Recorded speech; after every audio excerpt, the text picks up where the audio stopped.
Après la spéculation de fin 2017, le Bitcoin a opéré une phase de sommeil qui a duré 2 ans et ensuite une remontée progressive s'est opérée dans le plus grand silence. Le Bitcoin a perdu 60% pendant la crise du Covid, prouvant par ailleurs que son statut de valeur refuge n'a absolument aucun sens. Et maintenant, tout le monde en parle alors que le Bitcoin a dépassé les 40 000 $, que ce soit les médias ou autres. Et là, un crash est en train de s'opérer. Le Bitcoin a perdu 20% de sa valeur en seulement 24 heures. On passe donc d'une phase d'euphorie à une phase de panique. C'est l'émotivité totale. Si on est dans une logique de hold, c'est-à-dire qu'on tient ses cryptos pendant plusieurs mois ou plusieurs années parce qu'on a des objectifs long terme beaucoup plus important que les cours actuels, finalement le Bitcoin a gagné quand même 1000% depuis les plus bas du mois de mars.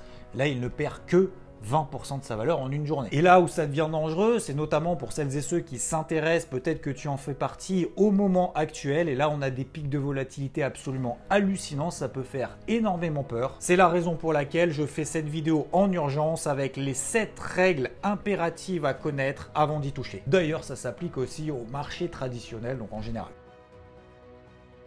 Premièrement, ça semble quand même relativement évident, mais je pense qu'à posteriori, il y en a beaucoup peut-être qui ne savent pas pourquoi est-ce qu'elles investissent sur ce type de marché. Est-ce que c'est parce que tout le monde en parle? Est-ce que c'est parce que tu as vu une news comme quoi JP Morgan a un objectif de 146 000 $ sur le Bitcoin?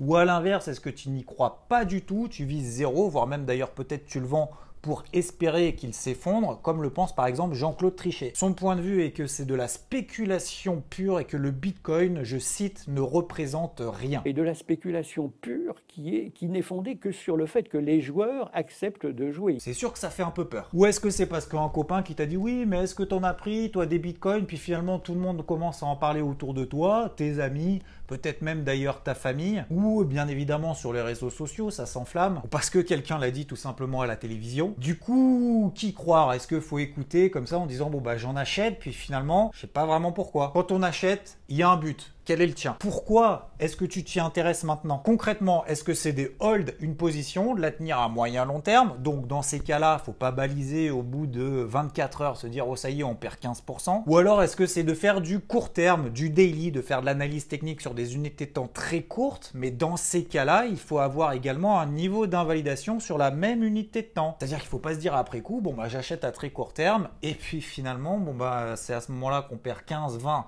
30%, bon bah je garde à long terme. Parce que généralement on dit une position long terme, c'est une position court terme qui a mal tourné. Donc on reste sur l'unité de temps sur laquelle on travaille. Ou alors, si tu n'es absolument pas dans l'objectif de t'y intéresser là maintenant, te dire à quel moment est-ce que ça m'intéressera d'y aller, pour quelle raison, est-ce que c'est une raison de régulation, d'acceptation de paiement, comme PayPal récemment. Et ce que je veux dire surtout, c'est de ne pas craquer, par exemple, si le Bitcoin jamais il va à 100 000 $ et te dire, bon, j'ai l'appât du gain, j'y vais, mais finalement, toutes les questions qu'on vient de voir ensemble à l'instant, je les ai oubliées, je ne me suis même pas posé.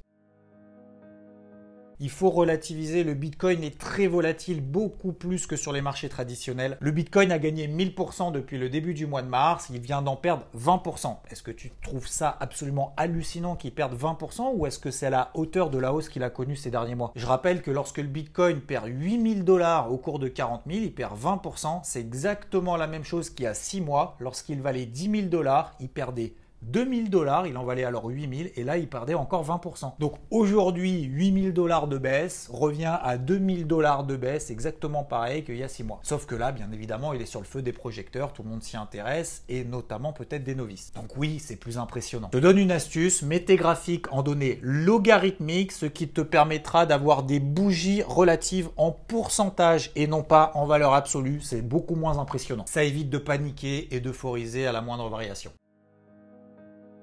Recherche de grosses performances égale gros risque. C'est quand même relativement lié. Devenir riche sans effort, sans risque, ça n'existe pas, malheureusement. Donc si on a une espérance de gain forte, le risque, logiquement, est fort. Sinon, il faut tout mettre sur le livret A. Là, le risque est nul. Par contre, le rendement, c'est 0,5% par an. Si tu aimes le risque, ok. Par contre, si tu es cardiaque, il ne faut absolument pas toucher et pas y aller. L'une des règles, c'est qu'il n'y a pas de règle. Et oui, les crypto-monnaies cotent H24, 7 jours sur 7. Donc ça peut bouger à n'importe quel moment. Et si tu es stressé parce que tu as une position sur le marché, alors faut pas toucher à celui-là parce que ça peut te réveiller la nuit. Il n'y a pas de coupe-circuit comme sur les indices, les marchés traditionnels. Si jamais il y a trop de volatilité, notamment à la baisse, il n'y a personne pour arrêter. Il n'y a pas de chambre de compensation. Les marchés ne sont pas centralisés. C'est ce qui permet sur les marchés traditionnels d'éviter les erreurs et d'éviter les moments de panique. Sur les crypto-monnaies, ça n'existe pas. C'est l'offre et la demande, point barre. Généralement, plus c'est petit, plus ça va vite. Le marché des cryptos pèse seulement 1000 milliards de dollars. C'est un tout petit peu plus que l'entreprise Tesla. Il y a moins de liquidité qu'un gros marché comme par exemple sur l'euro-dollar. Sur le marché des devises où il s'échange 6000 milliards de dollars par jour. Donc potentiellement, moins d'argent sont nécessaires pour faire bouger ces actifs. C'est le même principe sur les actions, sur le marché parisien. Il y a ce qu'on appelle des small caps, des petites capitalisations où il y a besoin finalement de très peu de capitaux pour pouvoir les faire décaler. Donc généralement, ces petites capitalisations sont plus volatiles que les gros mastodontes. Oubliez la logique, oui, il n'y a pas de logique fondamentale. Beaucoup disent que c'est une valeur refuge. Non, ça c'est complètement faux. C'est un marché beaucoup trop petit pour absorber les liquidités et les capitaux d'investisseurs qui se réfugieraient là-dedans. Je rappelle que c'est un micro-marché. Alors là, il vient dépasser les 1000 milliards de dollars. La capitalisation du NYSE, 30 000 milliards de dollars. Il s'échange également sur le marché de l'or, 150 milliards de dollars par jour. Et cette notion de valeur refuge s'explique également par les mouvements, tout simplement. Dernièrement, lorsque les indices se sont effondrés avec la crise du Covid, le Bitcoin a suivi en perdant 60% de sa valeur. Et à l'inverse, lorsque les indices ont progressé, le Bitcoin en a profité également. Donc il n'y a absolument aucun rapport de valeur refuge. Ce qui est important sur le Bitcoin et plus généralement sur le marché des cryptos, c'est son acceptation, notamment les paiements, comme récemment avec la news PayPal qui a fait un petit peu flamber les cours, ou à l'inverse, la réglementation, comme aujourd'hui on a eu de la FCA au Royaume-Uni qui a complètement interdit les supports dérivés indexés sur les cours du Bitcoin. Tout simplement parce que beaucoup de personnes le tradent et ne connaissent absolument rien en termes d'effet de levier, de savoir de quoi ils parlent, de quoi ils tradent tout simplement. Il y a également beaucoup d'abus concernant la cybercriminalité, c'est-à-dire de voler les cryptos. Et les gens sont absolument pas équipés pour ça, que ce soit des mots de passe qui font 24 caractères dans tous les sens, que ce soit d'éviter de cliquer sur des liens un petit peu pourris, de rentrer ses codes et puis finalement en fait c'était pas le bon site. Bref, ça c'est une news qui fait un peu peur effectivement le marché des cryptos et du coup le Bitcoin en profite entre guillemets pour perdre 20% de sa valeur aujourd'hui.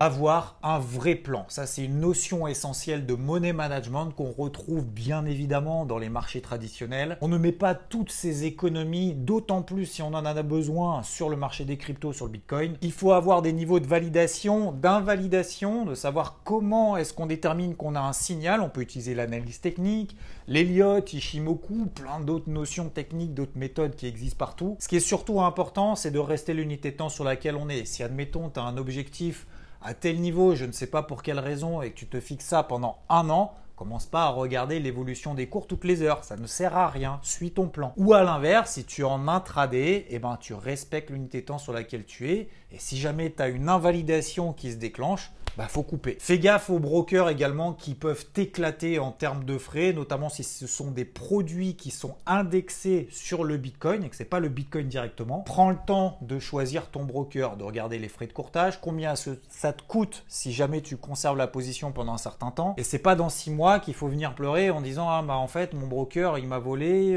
C'est toujours sur moi que ça tombe les complications.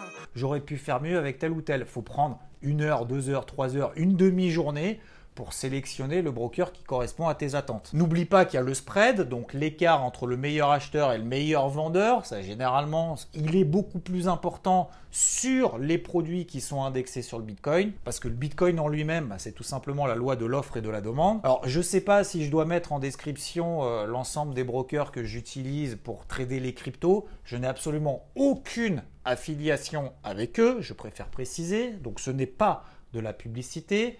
Et ce n'est surtout pas une incitation à investir, c'est simplement pour te donner une idée, pour pouvoir comparer. J'espère qu'on est bien d'accord là-dessus. L'effet de levier, alors là, proscrire tout de suite. Déjà, c'est ultra volatile. On a vu les variations ensemble ici. Ça sert à rien d'en rajouter plus. Effet de levier sur les cryptos égale suicide. Vaut mieux arrêter avant même d'avoir commencé. Avoir un plan, c'est exactement la même chose que sur les marchés traditionnels, mais là, ça va encore plus vite. Donc, il faut vraiment se forcer à en avoir un. Donc, j'espère avant de monter dans la Formule 1, bah oui, tu commences à avoir la pression qui monte, l'émotion, les palpitations, l'envie de cliquer, que ces 7 règles te permettront d'éviter de rentrer dans le mur au bout de 50 mètres. Et que ça permettra peut-être de commencer plus sagement, de réfléchir en amont. Bien évidemment, si ton objectif est de faire plus de 200 mètres. Donc peut-être avant de commencer avec une Formule 1, commencer un petit peu plus cool et déjà avoir le permis de conduire. Et après, on passera les étapes progressivement. L'appât du gain sur les crypto-monnaies ou sur le Bitcoin de devenir riche rapidement, sans rien faire et facilement, c'est une connerie. J'espère que ça évitera des drames parce que le Bitcoin va être encore très volatile et je pense tout au long de l'année 2021, il va se passer beaucoup de choses, que ce soit positives mais également négatives. Soyez prudents et je vous dis à bientôt. Ciao!